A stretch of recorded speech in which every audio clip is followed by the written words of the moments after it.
नमस्कार, मैं हूं आपके साथ वैशाली और आप देख रहे हैं रीड न्यूज़। आइए अब बढ़ते हैं आज की खास खबरों की ओर।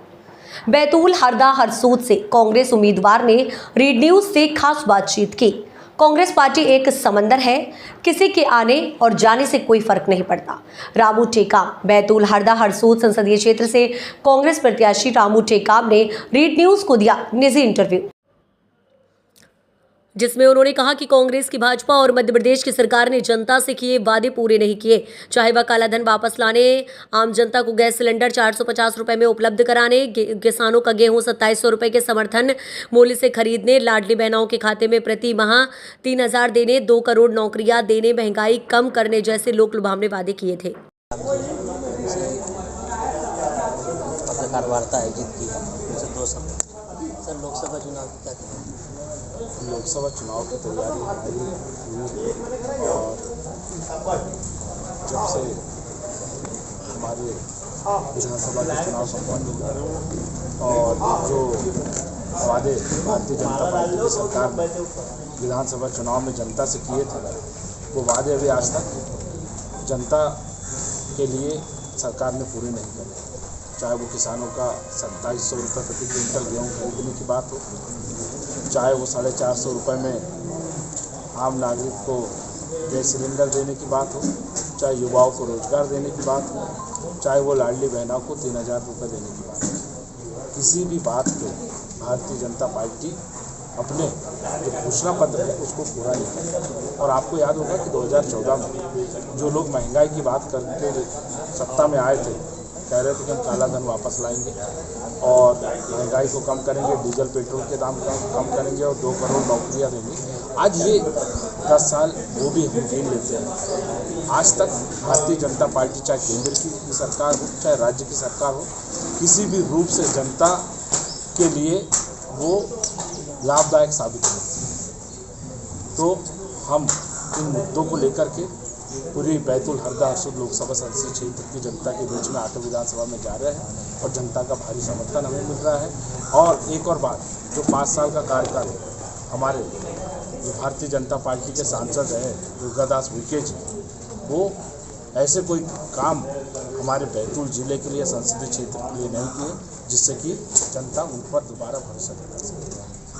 आप प्रदेश स्तर के नेता रहे हो पूर्व में भी, और अभी जो जिस प्रकार की जो कांग्रेस की भगदड़ जो देखी जा रही है, दल बदलू वाली स्थिति, इस पर आपको क्या लग रहा है? कांग्रेस एक समंदर है और पार्टियों में लोगों का आने और जाने का क्रम चलता है, इससे किसी का नुकसान नहीं होता है। और जो आज हमारे साथ है वो हमारे मजबूत कार्यकर्ता है, जिनके साथ मिलकर के हम ये लोकसभा का चुनाव लड़ेंगे। आप कमलनाथ के कट्टर समर्थक हैं, लेकिन उनके कट्टर समर्थक तत्कालीन जो पीएचई मंत्री रहे दीपक सक्सेना, वो भी भाजपा में शामिल हो गए। मैंने आपसे कहा कि किसी के आने और जाने से कोई फर्क नहीं पड़ता। हम कांग्रेस के सच्चे सिपाही हैं। हम कांग्रेस में रह के हम जनता की सेवा के लिए पार्टी में बने हुए हैं। हमारे प्रॉपर स्थानीय आठनेर के लिए, जैसे यहाँ पर केंद्रीय विद्यालय है खोलने के लिए, अगर आप भविष्य में निर्वाचित होते हैं तो क्या आप इस तरह की मांग पूरी करेंगे? निश्चित है। आप मेरा वो एक पत्र है, मैं आपको दूंगा अभी पम्फलेट। मैंने उसमें ये बात का जिक्र किया हो, चाहे भैंसदेही की बात हो चाहे आठनेर की बात हो। भारतीय जनता पार्टी जब जब चुनाव आती है तो ये केंद्रीय विद्यालय बनाने की बात करते हैं, ये चाहे मेडिकल कॉलेज बनाने की बात करते हो, लेकिन इनके बातों में कोई सच्चाई नहीं है। और जनता के आशीर्वाद से यदि मैं सांसद बनता हूँ तो निश्चित ही मैं शिक्षा के क्षेत्र में केंद्रीय विद्यालय की बात हो। और मेरा एक और सपना है कि मैं अपने बैतूल जिले में एक कृषि कॉलेज की भी स्थापना करूंगा, ताकि हमारे क्षेत्र के युवाओं को वहां पढ़ने का मौका मिले, ताकि हमारे क्षेत्र का किसान अच्छी खेती कर सके। नहीं, हमारा आठनेर क्षेत्र आदिवासी बाहुल्य है, हमको यहाँ आवश्यकता केंद्रीय विद्यालय है या नवोदय के अलावा दूसरे बात ऑप्शन वही है। तो इससे को लेकर आठनेर हमेशा वंचित क्यों है? आप तो आदिवासियों का प्रतिनिधित्व करते हैं।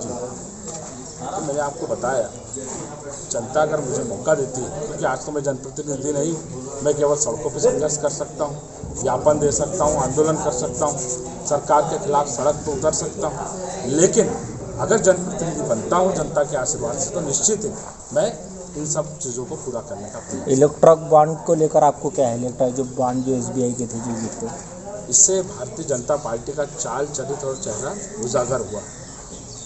जब इन्होंने लोगों पर ईडी के छापे मारे हैं, चाहे इनकम टैक्स के छापे मारे हैं, ये केवल उनको दबाने का प्रयास किया गया है और उनसे चंदा लेने का काम किया गया है।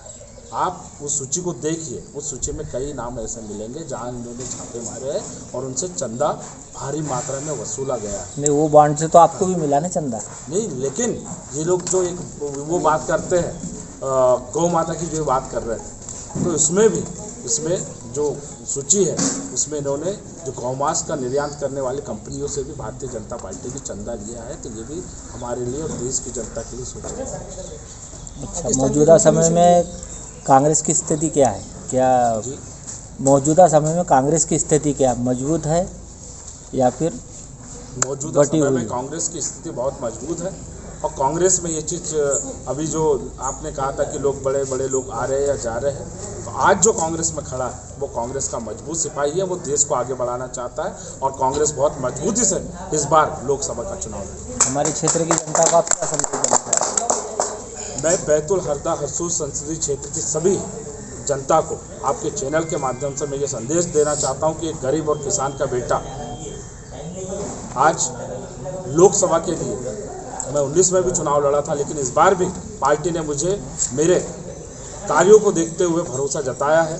तो मैं जनता से यही कहना चाहता हूं कि आप तुलना कीजिए वर्तमान सांसद जो रहे यहाँ से उनके कार्यकाल का और मुझे जो विपक्ष में बिठा करके जो आपने देखा, इन सब चीज़ों की तुलना करते मुझे आप सांसद बनाइए।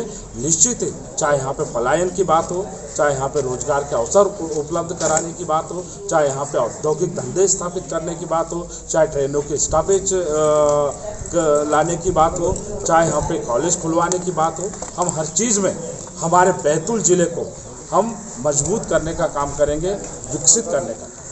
पूर्व में जो स्वीकृत हुई है जो चांदूर और जो बैतूल जो रेलवे परियोजना की, उसकी अमरावती से तो चालू हो गई।